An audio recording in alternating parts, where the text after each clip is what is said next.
안녕하세요. 저는 아들 둘, 딸 하나를 둔 50대 여성 사연자입니다. 저도 여러분들처럼 평소 사연을 열심히 잘 듣고 있어요. 남의 얘기를 듣는 게 얼마나 재미있는지, 이런 재미를 이제서야 알게 된 게 아쉬울 정도입니다. 사연을 듣다 보면 부부간의 갈등도 참 많고, 고부 갈등을 겪는 며느님들도 많으신 것 같은데, 얼마 전 저희 큰아들을 결혼시키고 저도 시어머니가 되었네요. 큰아들이 요즘으로는 이른 나이에 결혼을 한 탓에 저도 이른 나이에 시어머니가 되었습니다.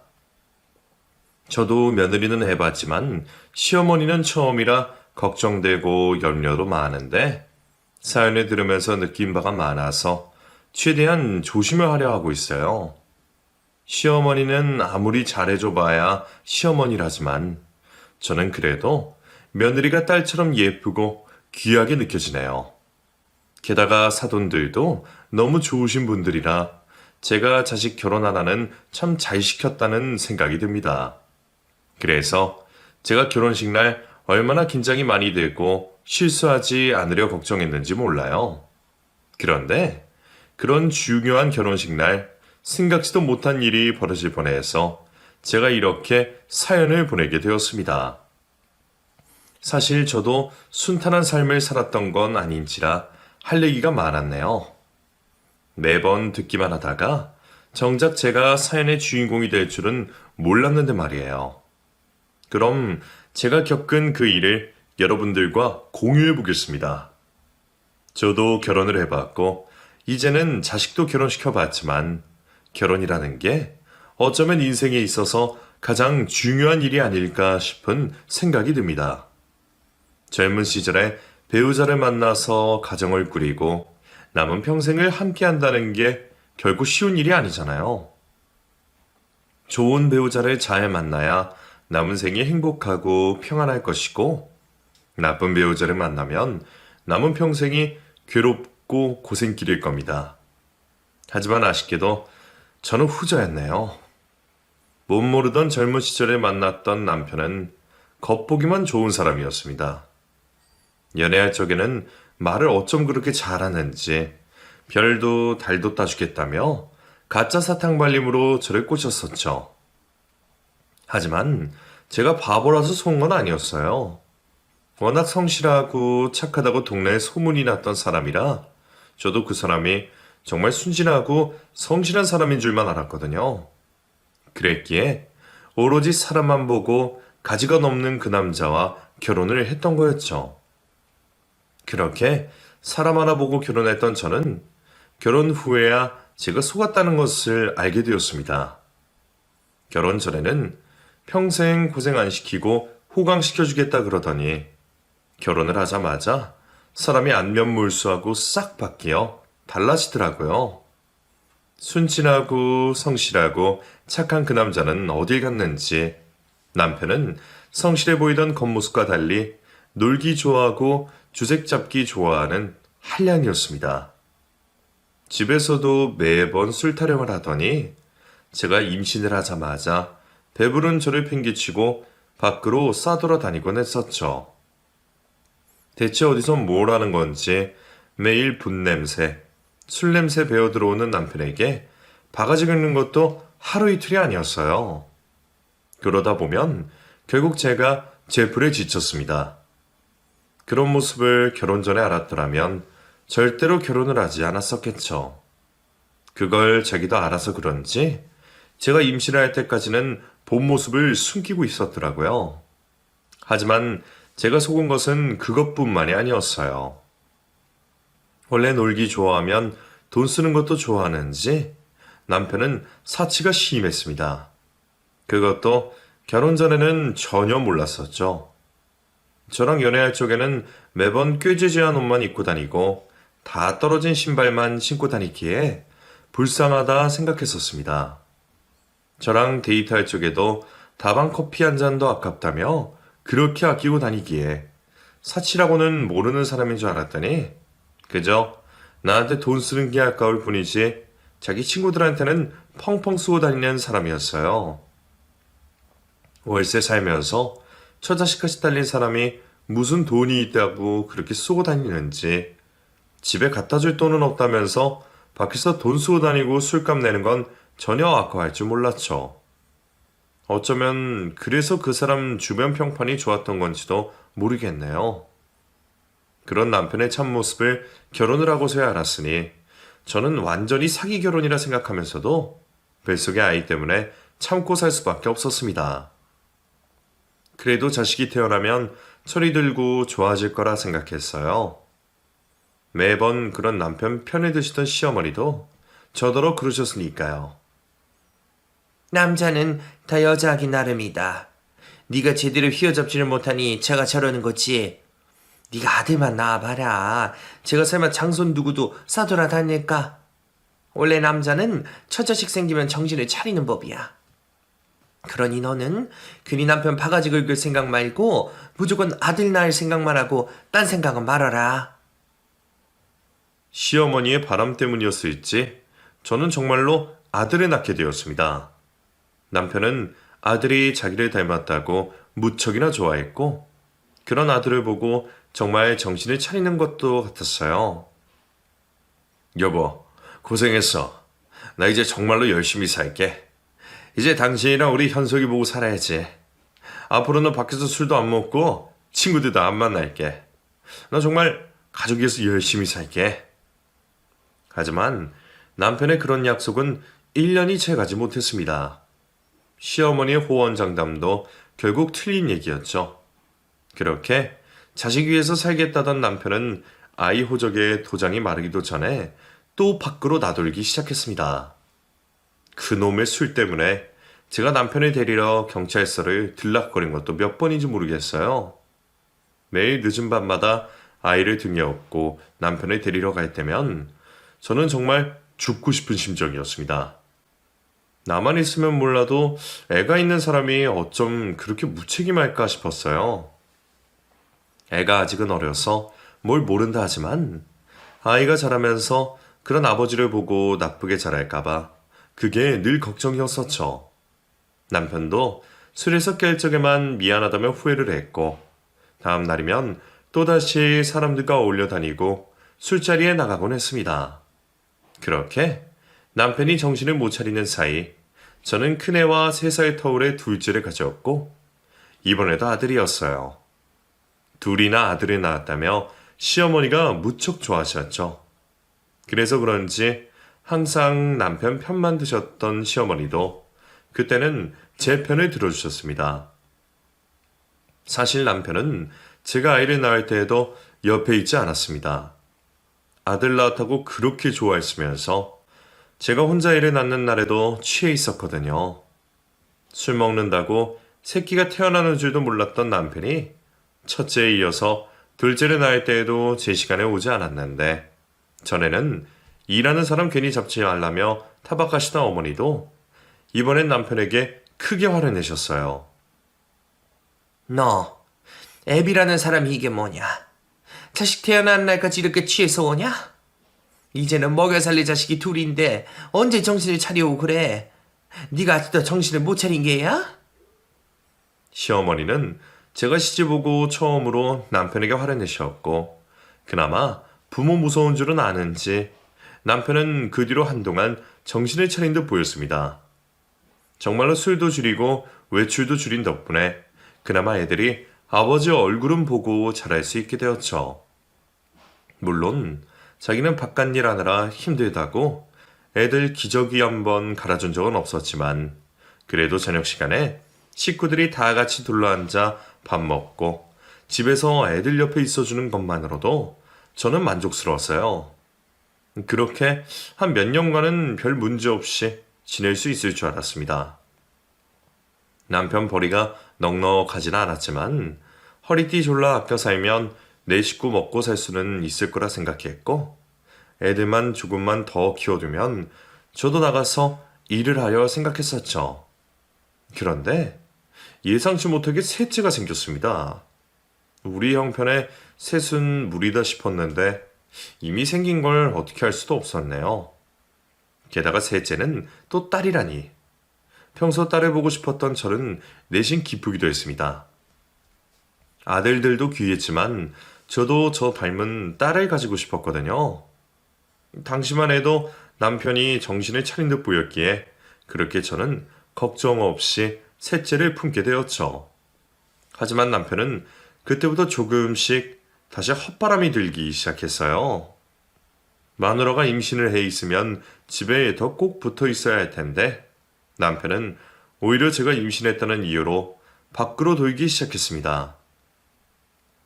당신, 나 배불러서 힘든데 집에서 애들 좀 돌봐주고 그러지. 왜 자꾸 밖으로 나다녀? 또 술 마시러 가려고 그래? 어차피 당신 배불러서 나 술상 봐주지도 못하잖아. 그리고 애들도 크는데 그 앞에서 술 마시는 것도 교육상은 좋고.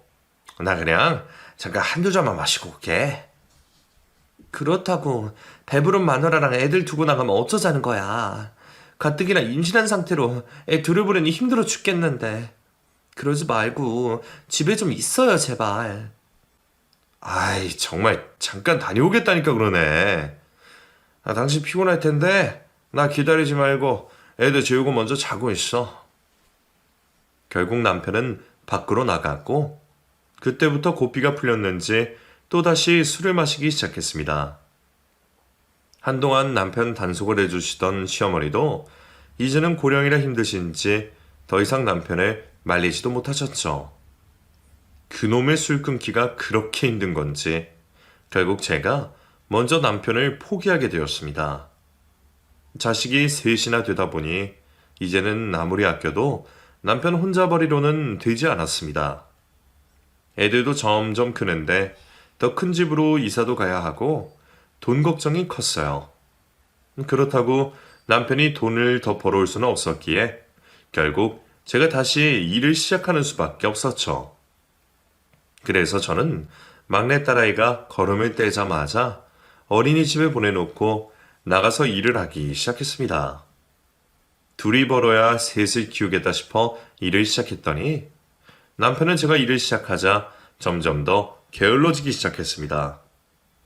원래도 그리 착실하지는 않았지만 이제는 제가 번다고 믿는 구석이 있다는 건지 회사에서 잘려도 일을 구할 생각을 않고 자꾸 다른 일을 하려 하더라고요. 여보, 나 사업을 좀 해볼까 싶은데 어떻게 생각해? 사업? 사업은 무슨 사업이야. 그냥 하던 일이나 잘하지. 사업은 아무나 해? 내가 아무나야? 솔직히 내가 가진 게 없어서 그렇지 시켜만 주면 회장도 할 수 있는 사람이야. 자본금만 있으면 무조건 잘할 자신 있다니까 그러네. 대체 뭘 믿고 그러는 건지 모르겠지만 남편은 자꾸 사업을 하고 싶어 했습니다. 말도 안 되는 건강식품 사업부터 효과도 모르는 의료기 사업에 여기저기서 안 될 것 같은 사업 아이템들만 자꾸 알아와서 제 속을 긁고는 했었어요.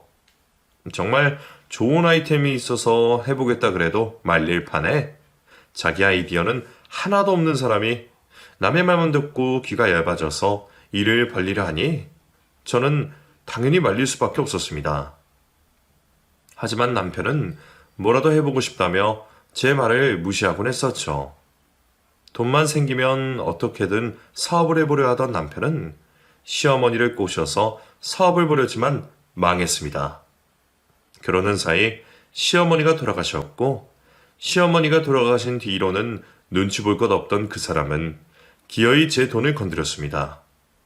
남편이 저 몰래 들고 나갔던 그 돈은 저희 식구들이 새 집을 얻으려고 모아놓았던 돈이었어요. 제가 쎄 빠지게 아끼고 벌어서 모았던 돈이었죠. 애 셋 데리고 언제까지 월세집에서 살 수도 없으니 그 돈으로 방 몇 개 있는 전셋집으로 가고 싶었는데 남편 놈이 그걸 들고 도망가 버렸던 거죠. 그 돈을 몇 배를 불려오겠다며 호언장담하던 남편은 결국 빚까지 지며 사업을 크게 말아먹게 되었습니다. 그리고 그런 남편은 제게 돌연 이혼을 요구했습니다. 뭐? 이혼이라니 그게 무슨 말이야? 진짜 이혼하자는 게 아니라 돈 때문에 위장 이혼 좀 하자 이거야. 지금 당장 빚도 갚아야 하고 여차하면 대출이라도 받아야 하는데. 나는 신용 불량자 되었으니 당신이라도 빚독 조금 피해야지. 미안하긴 한데 다 우리 애들 위한 거니까 이혼부터 하자. 아무리 그래도 한 번 결혼한 부부가 어떻게 이혼을 해? 애들은 어떻게 하고? 그러게 왜 일을 이정이용 만들어? 그놈의 사업 내가 하지 말라 몇 번이나 말렸냐고. 이제 와서 탓해봐야 무슨 소용이야. 이혼 도장 찍는다고 내가 도망이라도 간대? 우선 애들 위해서라도 이렇게 하자. 알겠지? 아무리 그래도 이혼은 아니지 않나 싶었지만 남편은 아이들 핑계로 결국 이혼을 하고 아이들 호적을 제 앞으로 올려놓았습니다. 그때까지만 해도 저는 정말로 남편이 가족을 위해 희생하려는 줄 알았고 상황이 좋아지면 위장이혼도 금방 끝날 거라 생각했었죠. 그런 남편은 빚쟁이들을 피해 다니며 한동안 정신 차리고 지내는 듯 했지만 어느 날 말도 없이 가출해 버렸어요. 그것도 집에 얼마 남아있지 않았던 전 재산을 들고 말이죠. 그리고 저는 그제서야 남편에게 속았다는 것을 알게 되었습니다. 남편이 제게 위장 이혼을 하자 했던 것이 무슨 의미였는지 말이에요. 사실 시어머니가 돌아가시면서 남겨주신 땅이 조금 있었습니다. 남편이 말아먹고 난리를 쳐도 그나마 버틸 수 있었던 건 그나마 숨쉴 구멍이 있었기 때문이었죠. 그런데 남편이 가출을 하고서야 진작 그 땅을 팔아서 챙겼다는 걸 알게 되었습니다. 저와 이혼을 하자 했던 것도 다 재산 분할을 해주기 싫어서 그랬던 모양이에요. 그렇게 남편은 자기 혼자 살아보겠다고 처자식들을 버리고 전 재산을 들고 도망갔고 저는 하루아침에 이혼녀가 된 채로 아이들과 남겨지게 되었습니다. 그 후로 제게는 지옥길이 열리게 되었죠. 아무리 무책임해도 어떻게 자기 자식들을 버리고 갈 수 있는지 저는 남편 없이 아이들 데리고 살 생각에 앞이 막막해졌습니다. 남편이 도망을 가버리고 저는 그런 남편을 찾겠다며 매일 경찰서를 드나들게 되었어요. 그 와중에 한창 공부하기 바쁠 수험생 큰아들까지 제 아빠를 찾아다녔고 한창 공부해야 할 시기에 돈 들고 나른 아버지를 보며 그런 아버지를 둔 것을 무척 힘들어했죠. 힘들어하는 아이들을 위해서라도 저는 남편을 찾아야만 했지만 작정하고 숨어버린 남편을 도저히 찾을 수가 없었습니다. 그래도 저는 지푸라기라도 잡겠다는 심정으로 매일같이 동네 경찰서를 들락거렸고 그곳에서 한 사람을 알게 되었어요. 다른 경찰들은 전부 나 몰라라 하는 와중에 제 사정이 안타까운지 자기가 어떻게든 도와주고 싶다며 저를 챙겨주던 경찰이 하나 있었죠. 혼자 애들 키우며 돈 한 푼 없던 저를 사비까지 털어가며 도와주고 큰아들이 대학 원서비가 없어서 걱정할 때에 아들의 학비까지 내주었던 고마운 은인이었습니다. 결국 남편은 찾지 못했지만 그의 덕분에 저는 지금의 남편을 만날 수 있게 되었어요. 평생 경찰 일을 해온 그 사람은 일찍 부인과 사별을 하고 슬하에 자식 하나 없이 외롭게 살아왔던 사람이었습니다. 그래서 그런지 처음 만났을 때부터 저희 아이들을 친자식처럼 참 예뻐했었죠. 큰아들이 힘들어하던 시기에 아버지 대신 곁을 지켜주었고 여자 혼자 아이 셋 키우느라 고생하는 저를 물심양면 도와주던 사람이었어요. 처음에는 호의였던 그 마음은 어느새 호감으로 자랐고 그렇게 외롭고 상처받았던 저희는 자연스럽게 마음을 나누게 되었습니다. 하지만 그렇다고 제가 재혼을 할 생각은 아니었어요. 전 남편 때문이 아니라 애들 때문이었죠. 제가 자식이 셋인지라 그 아이들 결혼시키고 다 보내기 전에는 제 인생을 쫓는 건 욕심이라 생각했으니까요. 그래서 저희는 아이들 다 키워놓으면 나중에 노년을 함께하자 약속했습니다. 나이 60쯤 먹으면 애들도 다 각자 알아서 독립할 테고 그쯤 되면 저도 제 인생을 살아볼 수 있지 않을까 생각하면서 그때까지는 그냥 지금처럼 각자의 자리를 지키자고 말이에요. 그런데 제 생각보다 아이들 눈치가 더 빠르더라고요. 아직 어려서 뭘 모르는 줄 알았더니 지 엄마가 지들 두고 딴 생각을 하는 걸 어떻게 알아차렸는지 아이들이 먼저 나서서 제게 재혼을 하라 성화였습니다. 엄마, 아저씨랑 언제까지 연애만 하려고요? 그냥 두 분 빨리 합치세요. 솔직히 지금도 아저씨가 저희를 이렇게 챙겨주시는데 저는 그렇다 쳐도 동생들은 아직 어린데 아버지가 더 필요하지 않겠어요? 현우, 현아도 아저씨를 아빠처럼 생각하고 잘 따르잖아요. 그리고 저도 엄마가 아빠 같은 사람 있고 행복해졌으면 좋겠어요. 그러니까 엄마도 저희들 걱정 말고 결혼하세요. 결국 저는 남편이 집 나간 지 3년 만에 지금의 남편과 재혼을 하게 되었습니다. 전 남편이 전 재산 들고 도망갔을 때만 하더라도 속아서 이혼한 것이 억울해 미칠 것 같았는데 덕분에 저도 제 인생을 찾게 되었으니 오히려 다행이었죠. 전 남편과는 처음부터 허울뿐인 결혼이었지만 재혼한 남편과는 처음부터 달랐습니다. 너무 착하고 좋은 사람이라 저뿐만 아니라 제 아이들에게까지 잘했으니까요. 덕분에 아이들은 남편을 아빠라 부르며 금방 따랐고 저는 그제서야 제 인생에 봄이 오나 생각하며 행복해졌습니다. 너무 행복한 나머지 그런 사람을 두고 먼저 떠났을 남편의 전부인에게 제가 미안할 정도였어요. 솔직히 제가 살아온 지난 세월은 너무나 힘든 시간들이었습니다. 남편 하나 잘못 만난 대가가 이렇게나 큰 건지 저는 결혼하고 평생 행복이라는 걸 느낄 수가 없었죠. 물론 아이들을 낳은 것은 한 번도 후회한 적 없었고 아이들 덕분에 행복한 것은 수없이 많았지만 여자로서 아내로서 느끼는 행복은 전혀 없었습니다. 그리고 남편이 있던 적에나 없던 때나 별반 차이 없을 정도로 혼자 부모의 책임을 다 해야 했기에 그동안 혼자 자식들 키우느라 너무 힘들었어요. 그런 제가 재혼을 하고부터는 그 짐을 나눠줄 수 있는 사람이 생겼고 그 사람 덕분에 아이들 역시 바르게 잘 자라주었습니다. 남편은 때로는 엄하게, 평소에는 다정하게 아이들을 대하며 아이들이 엇나가지 않고 바르게 자라도록 도와주었습니다. 아마 저 혼자라면 그렇게 못했을 거예요.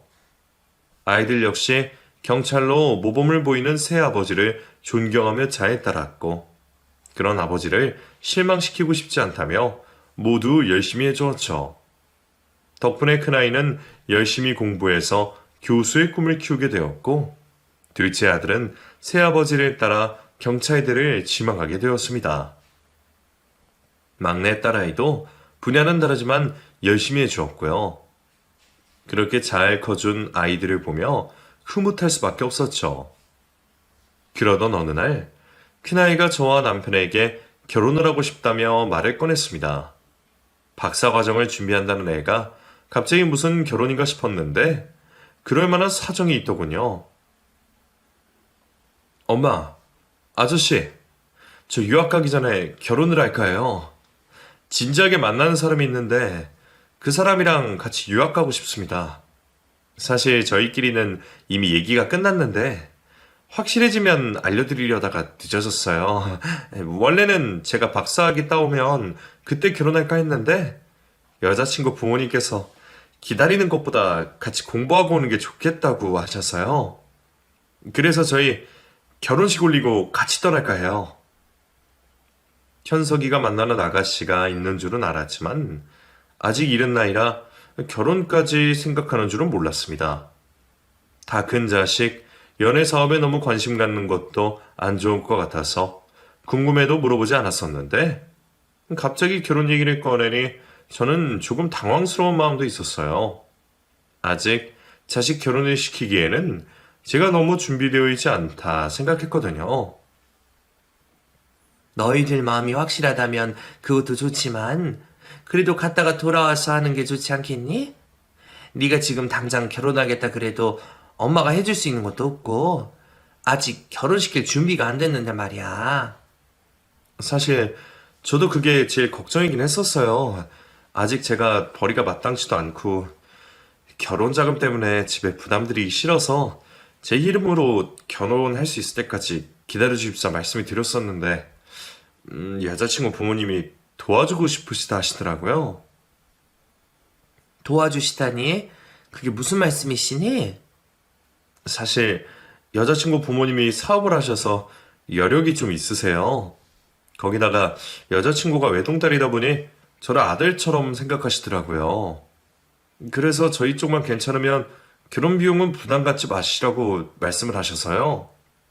해외에서 같이 지낼 집도 알아봐 주신다고 하시고요. 엄마 생각은 어떠실지 저도 우선은 말씀만 드리는 거예요. 아들이 꺼낸 이야기는 의외였습니다. 그 집에서는 이미 저희 아들을 좋게 봐주시고 계셨는지 아이들 결혼식 비용에 유학 비용까지 도와주고 싶으시다며 지원을 약속하셨답니다. 물론 저희 쪽에서 불편해할까봐 조심스러워 하시는 듯 했어요. 저도 사위를 아들같이 생각해서 자식들 도와주고 싶으시다는 뜻은 감사했지만 저도 자식 보내는 부모 입장인지라 해주는 것 없이 받기만 하는 건 부담스러웠습니다.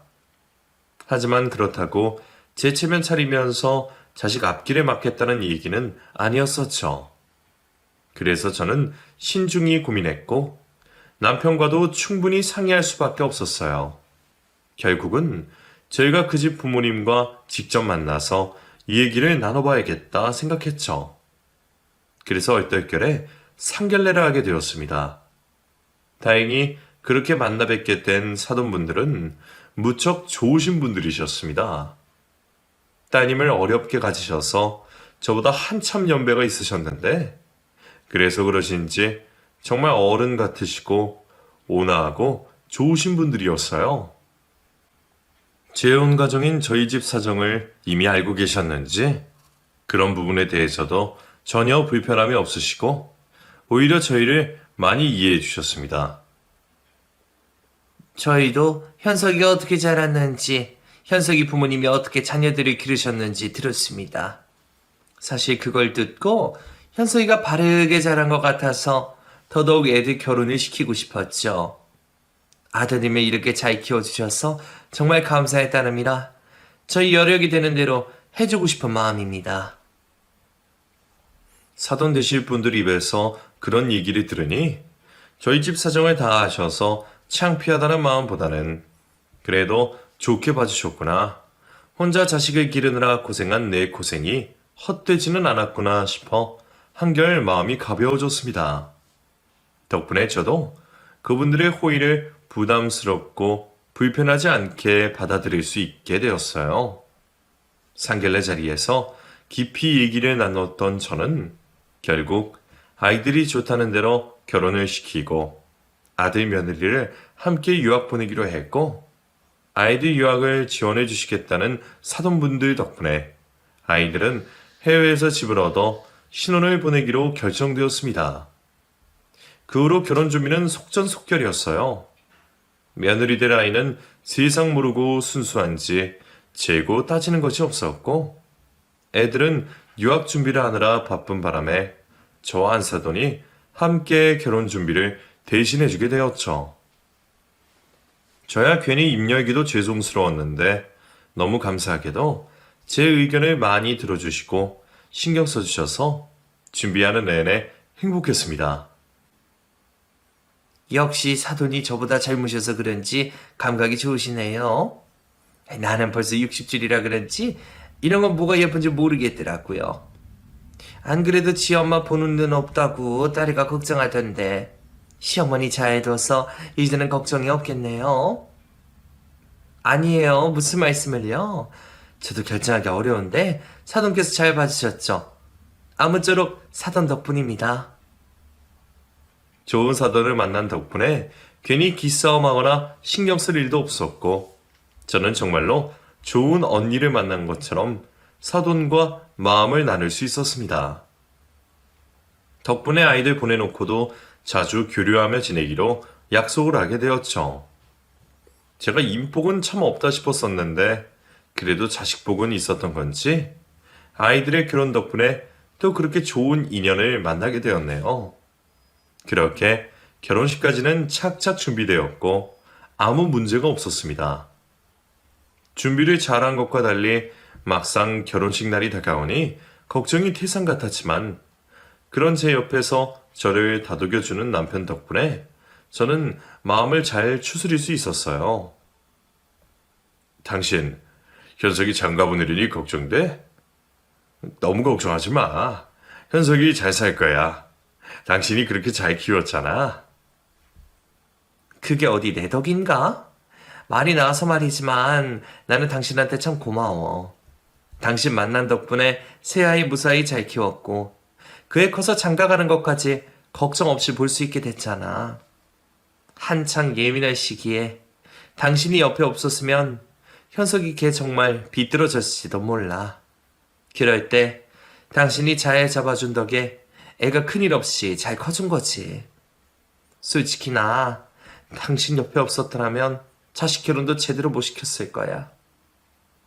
사돈이 우리를 좋게 봐주신 것도 결국 당신 덕분인 거고.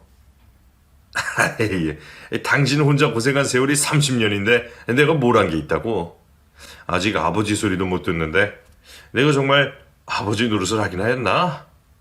에이, 나는 아직 멀었지. 여보, 혹시 당신 그게 섭섭해? 현석이가 아직도 아저씨라 그래서?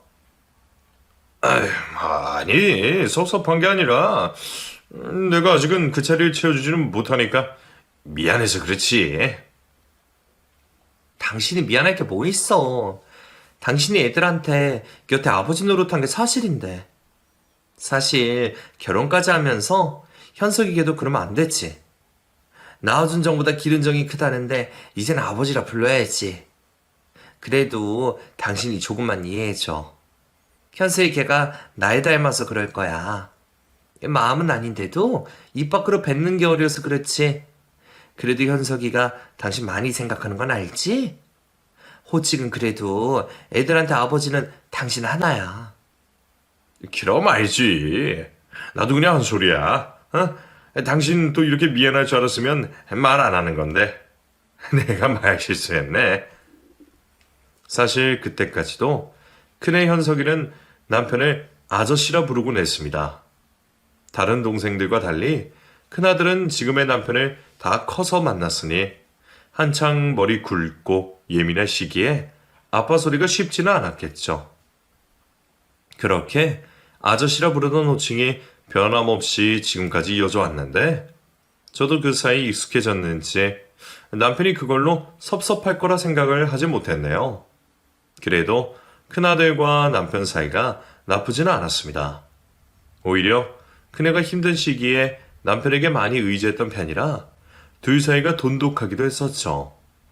게다가 큰아들이 저희 둘 사이를 누구보다 적극적으로 지지해 주었고 그 덕에 저희가 재혼까지 했으니 아들이 나쁜 뜻이 없는 줄은 저희도 알고 있었어요. 하지만 워낙 아버지에 대한 상처가 큰 아이라 그런지 오랜 시간이 흘러도 아빠 소리는 쉽게 입에 붙지 않았나 봅니다. 하지만 마음으로는 누구보다 남편은 신경 쓴다는 걸 알고 있었어요. 저도 남편도 그런 현석이를 이해하고 있었기에 호칭에 대해 크게 문제 삼지 않았었는데 막상 자식을 결혼시키려 하니 저도 그게 마음에 걸리더라고요. 마음은 말에 담기기도 하는 건데 별거 아니라 생각하는 호칭이 남편에게는 중요할 수도 있으니까요. 그렇다고 제가 나서서 호칭을 바꾸려고 하면 괜히 둘 사이가 어색해질까봐 쉽게 말을 꺼낼 수 없었어요. 그렇게 고민만 하던 중 결혼식 당일이 되었습니다. 전날 밤까지 결혼식 걱정에 잠을 설쳤는데도 긴장감 때문인지 졸리지가 않더라고요. 새벽부터 준비를 하고 결혼식에 도착한 저는 손님 맞이에 나섰죠. 하객이 많을 거라 생각을 못했는데 생각보다 와주신 손님이 많았습니다. 물론 오래 경찰 생활을 했던 남편 쪽 지인들이 대부분이긴 했지만 저희 아들이 어디 좋은 집에 장가 간다고 소문이 났는지 부르지도 않은 친척들까지 아름아름 오셨더라고요. 그렇게 어느덧 결혼식 시간이 코앞으로 다가오게 되었습니다. 저는 긴장되는 마음에 미리 혼주석에 앉아 있었고 남편은 축의금 문제 때문에 잠시 밖에 있었어요. 그런데 그 순간 누군가 혼주석에 앉았고 저는 그게 불청객임을 단번에 알아볼 수 있었습니다. 어이, 잘 지냈어? 당신 얼굴 많이 좋아졌다. 어째 10년 전보다 훨씬 젊고 좋아 보여. 어디 나 없는 동안 잘 먹고 잘 살았나 봐. 대체 무슨 짓을 했길래 이런 의리의리한 데서 애들 결혼을 시키게 된 거야? 당신, 나 몰래 꽁쳐둔 돈이라도 있었어? 당신이 여긴 어떻게 알고 찾아왔어? 여기가 어디라고 당신이 왔어? 주인 있는 자리에 함부로 앉은 불청객은 10년 전 처자식을 버리고 도망간 전 남편이었습니다. 대체 어떻게 알고 왔는지, 왜 하필 아들 결혼식 날 찾아온 건지 당황스러웠지만 그 인간의 목적은 확실히 알 수 있었습니다. 어떻게 오긴? 내 아들 결혼식인데 내가 당연히 와야지. 당신은 설마 애비도 없이 아들 결혼시키려고 그랬어? 당신이 무슨 애 아빠야. 10년 전에 애들 버리고 나랑 이혼하고 나갔잖아. 그래놓고 이제 와서 무슨 애비 노릇을 하겠다고.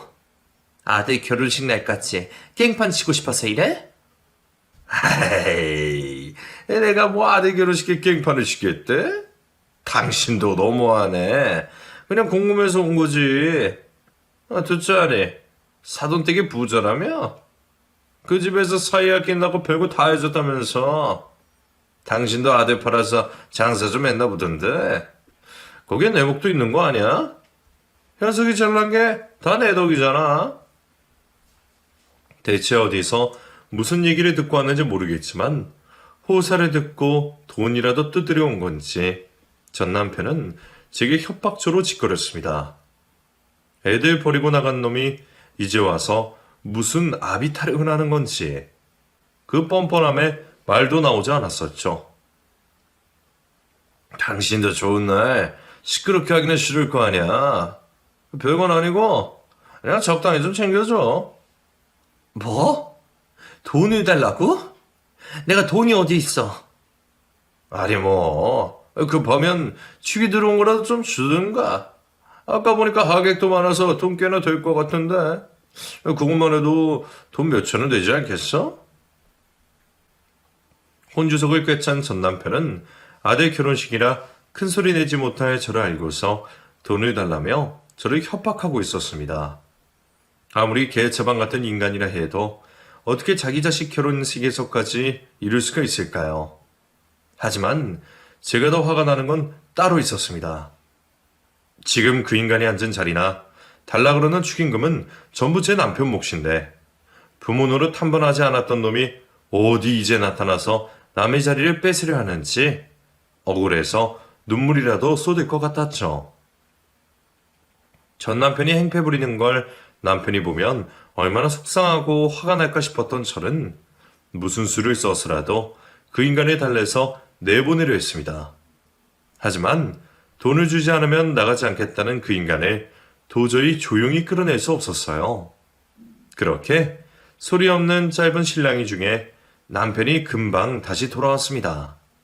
그리고 자기 자리에 떡하니 앉아있는 전 남편을 보게 되었죠.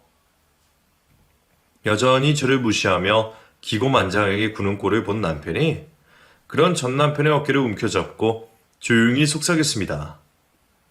경찰입니다. 소리 내지 말고 조용히 일어나세요. 조용히 따라 나오지 않으면 재미없습니다. 경찰? 당신 설마 나 쫓아내겠다고 결혼시킬 경찰까지 불렀어? 내가 말 안 했나? 우리 남편이 경찰이야. 오늘 우리 남편 동료들도 많이 와 있어. 당신 이대로 경찰서 끌려가고 싶지 않으면 조용히 나가. 제 말은 들어먹질 않던 그놈이 저희 남편이 경찰이라는 말에 겁에 질려 찍소리를 하지 못했습니다. 그렇게 식장 밖으로 끌려나간 전 남편은 저희 남편 얼굴도 보지 못하고 쫄아 있었어요. 도둑이 제발 저리는 건지 아무래도 지금도 캥기는 것도 많게 제대로 살고 있지는 않은 듯 했죠. 나이 저랑 남편이요. 당신이 버리고 간 자식들 여태 키워준 은희이기도 하지. 애들 버려놓고 떠난 지가 언제인데 이제 와서 남의 자리 탐내나? 당신 양심이라고는 없는 인간이구만. 안 그래도 당신 나타나기만 하면 가만 안 두겠다고 벼르고 있었는데 제발로 걸어와주니 고맙네. 그동안 어떻게 지냈는지 어디 지금 당장 서해 가서 당신 신상 좀 털어볼까? 아니 가만히 있는 사람 왜 범죄자 취급이야? 그렇다고 내가 내 아들 결혼식에도 못 오나? 아들 얼굴 좀 보러 온다는데 그게 뭐가 나쁘다고? 뭐? 누가 당신 불렀어? 당신이 왔다 그러면 현석이가 좋아할 줄 알아? 나랑 애들이 그동안 당신 때문에 얼마나 힘들었는데. 근데 왜 이제 와서 이래? 무슨 염치가 있다고? 괜히 다 잊고 잘 사는 애들 속 뒤집어 놓지 말고 다시는 나타나지 마. 우리 남편 경찰인 거 들었지? 다시 찾아오면 다시 가만히 안 둘 거고, 나 그동안 당신이 내버려 두고 간 애들 양육비 받아낼 거야. 그 돈만 해도 몇 천만 원은 될 텐데 당신이 뜯어갈 돈이 많을까? 내가 받을 돈이 많을까? 남편이 옆에 있으니 저도 마음이 든든했는지 아까는 하지 못했던 말이 술술 나왔어요. 하지만 결혼식이 곧 시작인 탓에 그동안 쌓인 말을 다 할 수는 없었죠. 저희는 그렇게 되려 협박을 하며 전 남편을 서둘러 쫓아보냈고 저는 남편과 무사히 다시 혼주석에 앉을 수 있었습니다. 남편에게는 또 괜히 못 볼 꼴을 보여 얼마나 미안했는지. 미안함에 고개도 들지 못하는 제게 남편은 괜찮다는 듯 말없이 제 손을 꼭 잡아주었습니다. 곧이어 결혼식이 무사히 진행되었고 저는 저를 챙겨주는 든든한 남편 곁에서 큰아들을 무사히 보내줄 수 있게 되었어요. 다행히 결혼식은 무사히 끝이 났지만 식이 정리되고 나서야 아이들도 전 남편이 다녀간 일을 알게 되었습니다. 어떻게 그럴 수가 있어? 여태 소식도 없이 있었으면서 큰오빠 결혼한 애 찾아서 돈을 달라 그랬다고? 정말 사람도 아니야. 그러게 그때 아빠 안 계셨으면 어쩔 뻔했어. 괜히 형 결혼식 망칠 뻔했네. 그러게나 말이다. 그래도 결혼식 무사히 치러서 다행이지 뭐. 별일 없었으니 됐다. 현석이도 고생했다. 자초지종을 들은 아이들은 화를 내고 어이없어 했죠. 그 와중에도 큰아들은 별말이 없었지만 꼭 쥐고 있는 손을 보니 기분이 좋지 않은 듯 했습니다. 그런데 계속 말이 없던 현석이가 갑자기 말을 꺼냈어요. 제가 주분 덕분에 끝까지 결혼식 무사히 치를 수 있었네요. 저는 그것도 모르고 죄송해요. 죄송은 무슨. 당연히 몰랐어야 맞지. 이 일도 괜히 인영이한테 말하지 말고 우리끼리만 알고 넘어가자꾸나. 예, 그럴게요. 아무튼 엄마, 그리고 아버지, 감사했습니다. 저 앞으로도 잘 살게요. 오늘 일 정리해 주셔서 정말 감사해요, 아버지. 순간 큰아들의 입에서 나온 아버지 얘기에 식구들은 모두 깜짝 놀랐습니다. 그리고 남편 역시 어안이 벙벙해했죠. 현수가, 너 지금 아버지라 그랬니? 나한테 아버지라고? 사실 진짜 그렇게 불렀어야 맞는 건데 제가 너무 무심했어요. 저한테 아버지는 한 분인데 그런 분한테 아저씨라 그러고 죄송했습니다. 오늘 일 듣고 보니 그 생각이 이제서야 나네요. 앞으로는 계속 아버지라 부를 테니까 여태 섭섭하셨던 건 잊어주세요. 섭섭했다니 그런 적 없다. 내가 뭐라고 너한테 그런 일로 섭섭하겠니? 아니에요. 제가 머리만 크고 철이 없었죠. 진작 이렇게 불렀어야 맞아요. 아무튼 아버지, 저 이렇게 키워주셔서 감사합니다. 이제 결혼했으니 저도 더 잘할게요. 제가 다녀오는 동안 엄마랑 동생들 부탁드릴게요. 현석이에게서 처음 아버지 소리를 듣게 된 남편은 감격이 겼는지 평생 보이지 않던 눈물까지 보였습니다. 그 모습을 보니 그 사람이 그동안 내색하지 않았으면서도 그 말을 얼마나 기다렸을지 알 수 있었죠. 그걸 보니 미안하고 저도 감격스러운 게 남편에게 뭐라 할 말도 떠오르지 않았어요. 하지만 제가 굳이 남편에게 말할 필요는 없었습니다. 이미 남편은 아들의 한마디로 지난 10년간의 고생을 보상받은 얼굴이었거든요. 그렇게 저희는 가족 간의 사랑으로 또 한 번 위기를 이겨내며 화합하게 되었습니다. 이쯤 되면 전 남편이 매번 저희 가족을 더 돈독하게 만들어주는 게 아닌지 고맙기까지 하네요. 그럼 저희 가족들은 앞으로도 이렇게 행복하게 지낼 수 있도록 서로 노력하며 저도 잘 살겠습니다. 제 이야기를 들어주신 여러분들도 모두들 행복하시고 평안하시기를 바라며 여기서 이야기를 마치도록 할게요. 감사합니다.